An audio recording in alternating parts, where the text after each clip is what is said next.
For a second night in a row, the community of Blackheath in the Blue Mountains was threatened by an emergency-level bushfire.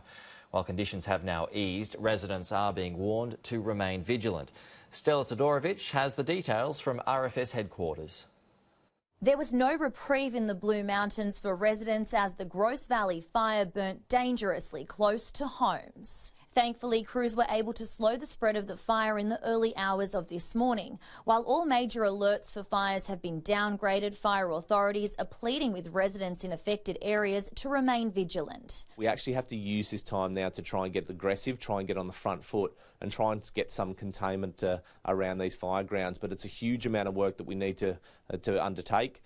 And we're going to have crews out there across Christmas as well, undertaking this work to try and get these towns protected ahead of some worsening conditions come Sunday, Monday. Both the Gross Valley fire and the Gospers Mountain blaze are still burning out of control. New South Wales Premier Gladys Berejiklian will tour bushfire-affected parts of the Blue Mountains today as impact assessment teams move into the fire ground to determine how many homes and outbuildings have been lost. Yesterday, she met with those affected by the Green Wattle Creek blaze in Sydney's southwest, alongside the Prime Minister. There are currently 92 fires burning across the state. Half of these are yet to be contained. Between 10 and 20 millilitres of rain could potentially fall over the fire grounds over the next 2 days.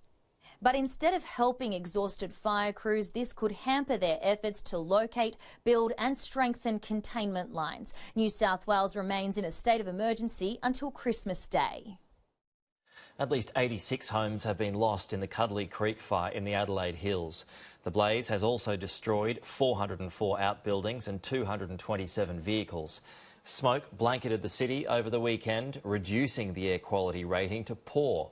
300 firefighters remain on the ground, battling to establish containment lines. Conditions eased yesterday, providing a slight respite for emergency crews. The blaze has already claimed 1 life as 3 others remain in hospital, along with hundreds of livestock and major losses to crops. Andrea Crothers has more.